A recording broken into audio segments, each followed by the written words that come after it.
Hello everyone, it's Shel C from PaperOcotilloStudio, and today I'm sharing with you the speed up version of the Art Joy of Sharing channel live stream from Thursday, September 6, 2018.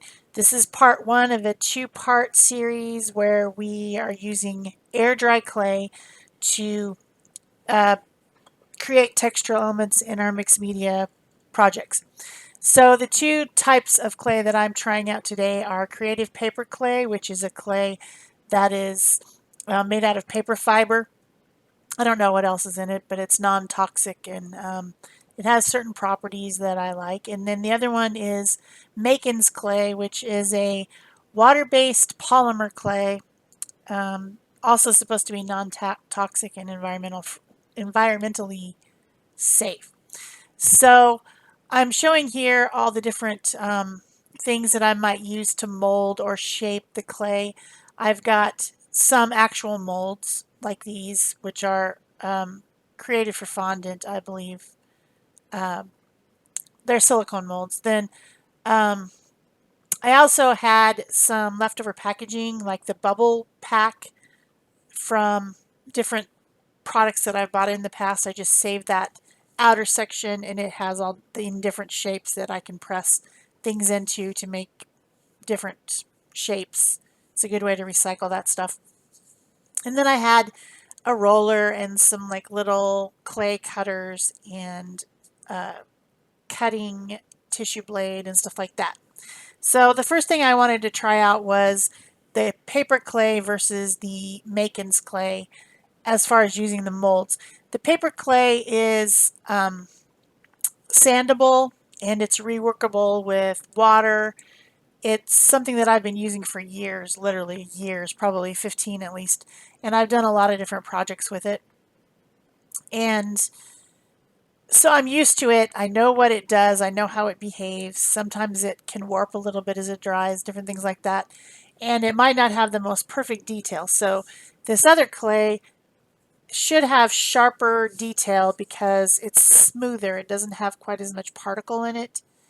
And so I was just trying them out, a little bit of this, a little bit of that to see what their properties were.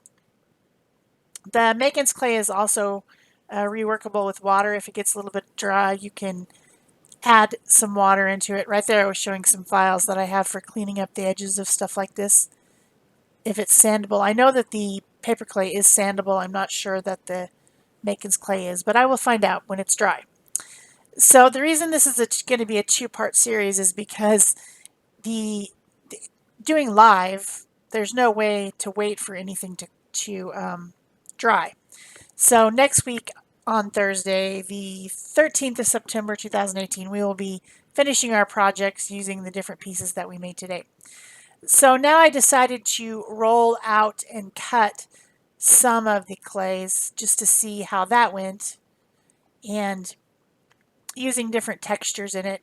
I stamped a stamp into it and then cut out the pieces with some little cutters that I have.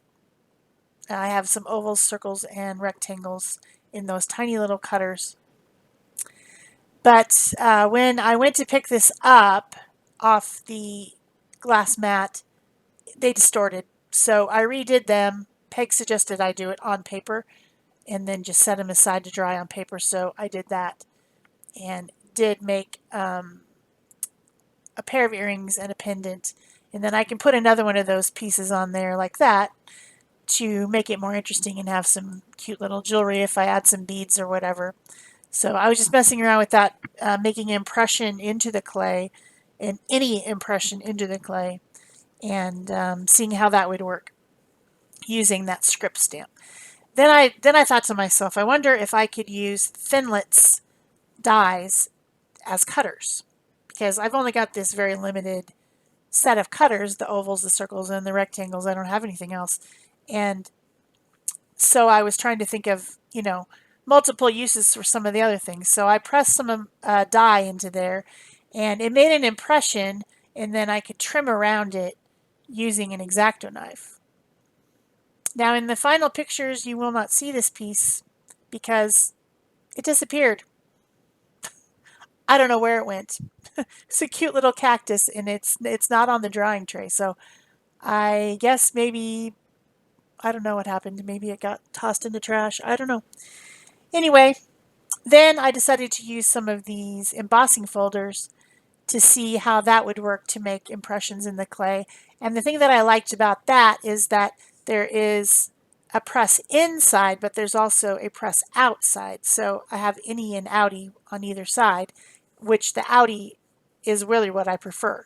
Like if I really wanted to use that French script stamp, I would need to make a mold out of it.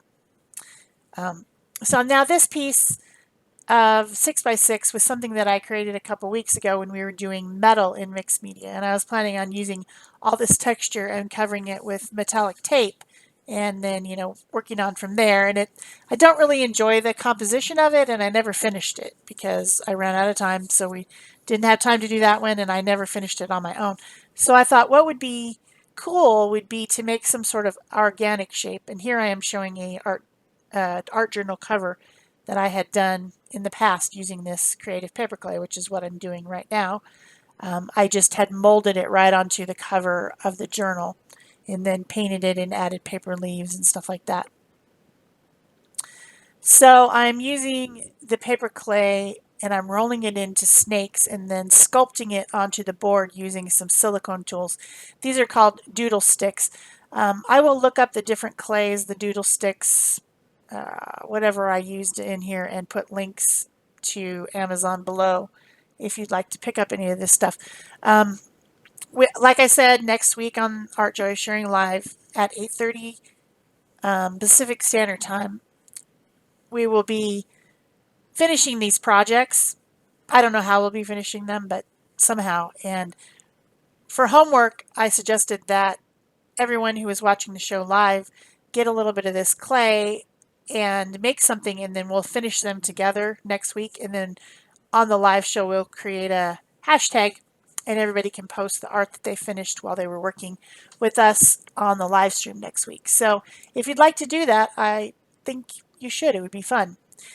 Maybe you have some different type of air dry clay. Maybe it's, the Crayola brand one, or, whatever.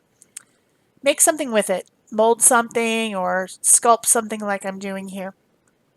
And then we'll finish them next week.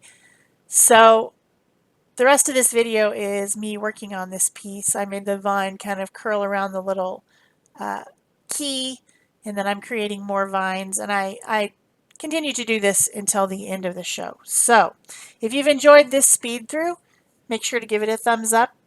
Leave me a comment or question if you have questions about air dry clays, and subscribe if you haven't already. Turn on your notification bells if you'd like to know when there's a new video, and of course share if you want to.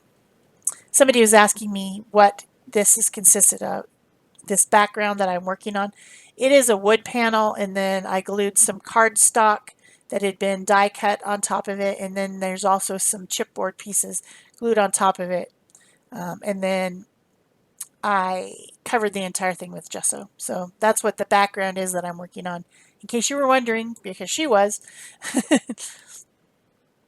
So that's it for me. Thanks for watching, and the link to the Art Joy of Sharing live stream show, if you'd like to watch it in real time and listen to the questions and comments and watch what Peg was doing as well, that link is in the description box below, as well as the end card of this video. And of course, you can go over there and watch it. That's it for me. Thanks. Bye-bye.